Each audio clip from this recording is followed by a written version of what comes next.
भारतीय reserve bank ने शनिवार को 2000 रुपए के नोट को लेकर एक बड़ा फैसला लिया है। अब इसी फैसले पर एक बड़ा खुलासा भी हुआ है। बताया जा रहा है कि 2000 रुपए के नोट का वापस लिया जाना पहले से ही तय था। साल 2016 में हुए नोटबंदी के समय ये नोट एक अस्थायी समाधान के रूप में लाया गया था।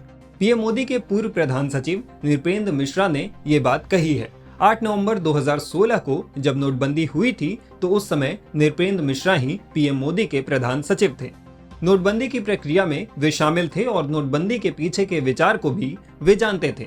अब 2000 रुपए के नोट सर्कुलेशन से बाहर होने के बाद अब उन्होंने इससे जुड़ा खुलासा किया है।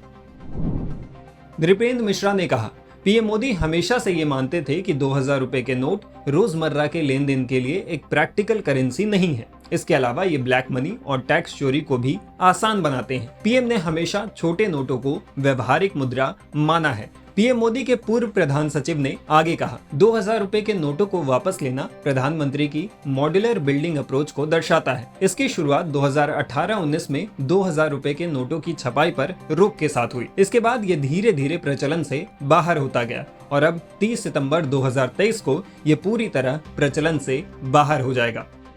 आरबीआई ने अपनी रिलीज में शुक्रवार को बताया था कि 2000 रुपए के नोट की छपाई साल 2018-19 में ही बंद हो गई थी। 2000 रुपए के नोट को आरबीआई एक्ट 1934 के सेक्शन 24(1) के तहत लाया गया था। पुराने 500 और 1000 रुपए के नोटों के बंद होने के बाद करेंसी रिक्वायरमेंट के चलते इन नोटों को लाया गया था। जब 500, 200 और 100 सहित छोटे नोट पर्याप्त मात्रा में बाजार में आ गए तो इन 2000 रुपए के नोटों को लाने का उद्देश्य भी पूरा हो गया।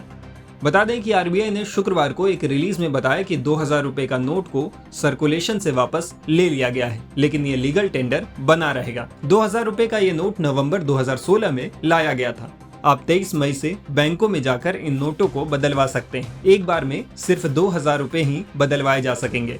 इन नोटों को आप 30 सितंबर तक बदलवा सकेंगे। तब तक आप इन नोटों से मार्केट में खरीद फरोख्त कर सकते हैं। टाइम्स नाउ भारत डिजिटल की रिपोर्ट।